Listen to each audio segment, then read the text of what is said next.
প্রিয় অষ্টম শ্রেণীর শিক্ষার্থীরা, শুভেচ্ছা নিও।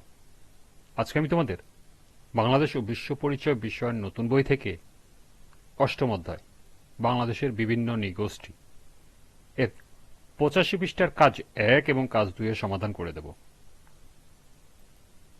প্রথমে তোমাদের বলবো, যারা আমার চ্যানেলটি সাবস্ক্রাইব করো নাই তারা আমার চ্যানেলটি সাবস্ক্রাইব করবে এবং আমার সাথে থাকবে। তাহলে চলো আমরা ক্লাস শুরু করি। বাংলাদেশ ও বিশ্ব পরিচয় অষ্টম অধ্যায়, পৃষ্ঠা নং 85, কাজ 1। বাংলাদেশের প্রধান প্রধান নৃগোষ্ঠীর নাম, আবাসস্থল ও নৃতাত্ত্বিক পরিচয় উল্লেখ করো। এখানে একটি ছক দেওয়া আছে, এই ছক অনুসারে পূরণ করতে হবে। নৃগোষ্ঠীর নাম, আবাসস্থল, নৃতাত্ত্বিক পরিচয়। এবং কাজ 2তে আছে, বাংলাদেশের মানচিত্র অঙ্কন করে প্রধান প্রধান নৃগোষ্ঠীর ভৌগোলিক অবস্থান শনাক্ত করো। তাহলে চলো এখন আমরা এই দুটি কাজের সমাধান দেখে নিই। প্রথম কাজের প্রশ্ন ছিল বাংলাদেশের প্রধান প্রধান নৃগোষ্ঠীর নাম, আবাসস্থল ও নৃতাত্ত্বিক পরিচয় উল্লেখ করো। বাংলাদেশের প্রধান প্রধান নৃগোষ্ঠীর নাম, আবাসস্থল ও নৃতাত্ত্বিক পরিচয় নিম্নে উপস্থাপন করা হলো। নৃগোষ্ঠীর নাম, আবাসস্থল, নৃতাত্ত্বিক পরিচয়। 1 নম্বর হলো চাকমা। আবাসস্থল চট্টগ্রামের বিভাগের বান্দরবন, রাঙামাটি, খাগড়াছড়ি জেলা। নৃতাত্ত্বিক পরিচয় মঙ্গোলীয় নৃগোষ্ঠী মানুষ। 2 মারমা। আবাসস্থল চট্টগ্রাম বিভাগের বান্দরবন, রাঙামাটি, খাগড়াছড়ি জেলা। নৃতাত্ত্বিক পরিচয় মঙ্গোলীয় নৃগোষ্ঠীর মানুষ। 3 গারো। আবাসস্থল ময়মনসিংহ, শেরপুর, নেত্রকোনা, সিলেট, মৌলভীবাজার জেলা। নৃতাত্ত্বিক পরিচয় মঙ্গোলীয় নৃগোষ্ঠীর মানুষ। 4 সাঁওতাল। রাজশাহী, দিনাজপুর, রংপুর, নওগাঁ জেলায় এদের আবাসস্থল। নৃতাত্ত্বিক পরিচয় হল আদিবাসী অস্ট্রিক ভাষাভাষী জাতি। 5 হল মণিপুরী। আবাসস্থল সিলেট, কুমিল্লা, চট্টগ্রাম জেলা। নৃতাত্ত্বিক পরিচয় হল মঙ্গোলীয় নৃগোষ্ঠীর মানুষ। 6 রাখাইন। আবাসস্থল কক্সবাজার, পটুয়াখালী ও বরগুনা জেলা। নৃতাত্ত্বিক পরিচয় মঙ্গোলীয় নৃগোষ্ঠীর মানুষ। 7 ত্রিপুরা। আবাসস্থল চট্টগ্রাম বিভাগের বান্দরবন, রাঙামাটি, খাগড়াছড়ি জেলা। নৃতাত্ত্বিক পরিচয় মঙ্গোলীয় নৃগোষ্ঠীর মানুষ। 8 ম্রো। আবাসস্থল চট্টগ্রাম বিভাগের বান্দরবন, রাঙামাটি, খাগড়াছড়ি জেলা। নৃতাত্ত্বিক পরিচয় মঙ্গোলীয় নৃগোষ্ঠীর মানুষ।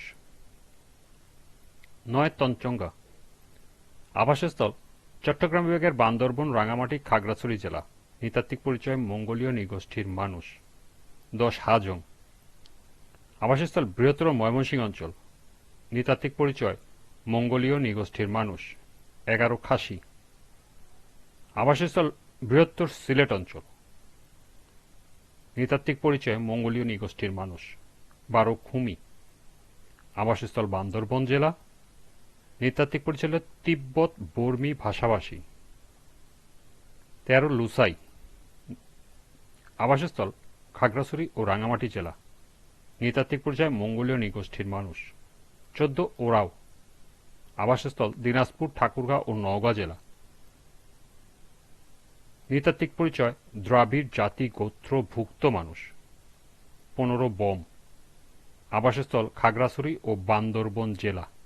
নৃতাত্ত্বিক পরিচয় তিব্বত বর্মী জাতিগোষ্ঠী, মঙ্গোলীয় বৈশিষ্ট্য সম্পন্ন। 16 চাক। আবাসস্থল বান্দরবন ও রাঙামাটি জেলা। নৃতাত্ত্বিক পরিচয় বর্মী ভাষা পরিবারের অন্তর্ভুক্ত। 17 খ্যাং।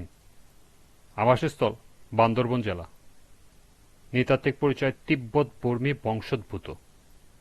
18 হল মাহালি। আবাসস্থল রাজশাহী ও খুলনা জেলা। নৃতাত্ত্বিক পরিচয় দ্রাবিড় জাতি গোত্রভূত মানুষ। 19 মুন্ডা। আবাসস্থল যশোর, সাতক্ষীরা, খুলনা, দিনাজপুর। নৃতাত্ত্বিক পরিচয় অস্ট্রো এশিয়াটিক পরিবার। 20 ডালু। আবাসস্থল নেত্রকোনা ও ময়মনসিংহ জেলা। নৃতাত্ত্বিক পরিচয় গারো জাতিভুক্ত। 21 রাজবংশী। আবাসস্থল রংপুর, কুড়িগ্রাম, লালমনিরহাট, ঠাকুরগাঁও ও দিনাজপুর জেলা। নৃতাত্ত্বিক পরিচয় বঙ্গীয় আর্য জাতিগোষ্ঠী। 12 বর্মন। আবাসস্থল ময়মনসিংহ, নেত্রকোনা ও শেরপুর জেলা। নৃতাত্ত্বিক পরিচয় রাজবংশীদের সঙ্গে সম্পর্কিত জাতিগোষ্ঠী। তেইশ বানাই। অবস্থান নেত্রকোনা ও ময়মনসিংহ জেলা। নৃতাত্ত্বিক পরিচয় গারো ও হাজং জাতি গোষ্ঠীর সঙ্গে সম্পর্কযুক্ত। 14 হল পাহান। আবাসস্থল রাজশাহী ও চাঁপাইনবাবগঞ্জ জেলা। নৃতাত্ত্বিক পরিচয় অস্ট্রিক জাতির একটি অংশ। এবং সর্বশেষ 25 কোল। আবাসস্থল দিনাজপুর, ঠাকুরগাঁ, নওগাঁ জেলা। নৃতাত্ত্বিক পরিচয় অস্ট্রিক জাতির একটি অংশ। এই ছিল প্রথম কাজের সমাধান। দ্বিতীয় কাজের প্রশ্ন ছিল বাংলাদেশের মানচিত্র অঙ্কন করে প্রধান প্রধান নৃগোষ্ঠীর ভৌগোলিক অবস্থান শনাক্ত করো। বাংলাদেশের মানচিত্র অঙ্কন করে প্রধান প্রধান নৃগোষ্ঠীর ভৌগোলিক অবস্থান শনাক্ত করে নিম্নে দেখানো হলো। এলো বাংলাদেশের মানচিত্র। এখানে বিভিন্ন নৃগোষ্ঠীর পরিচয় আবাসস্থল শনাক্ত করে দেখানো হয়েছে। রংপুর দিনাজপুরের সাঁওতাল ওরাও, বগুড়ায় সাঁওতাল, রাজশাহীতে সাঁওতাল, ময়মনসিংহ অঞ্চলে গারো, হাজং, খাসি, মণিপুরি হলো সিলেট অঞ্চলে মণিপুরি, টাঙ্গাইলে এলো গারো। আর চট্টগ্রাম, পার্বত্য চট্টগ্রাম, খাগড়াছড়ি পার্বত্য অঞ্চলে অন্যান্য নৃগোষ্ঠীদের ভৌগোলিক অবস্থান।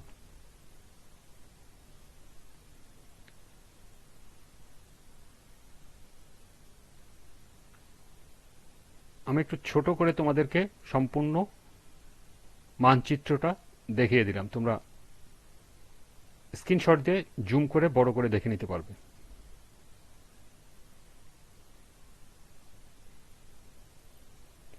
এই ছিল 85 পৃষ্ঠার কাজ 1 এবং কাজ 2 এর সমাধান। আজকের ক্লাসটি এ পর্যন্তই।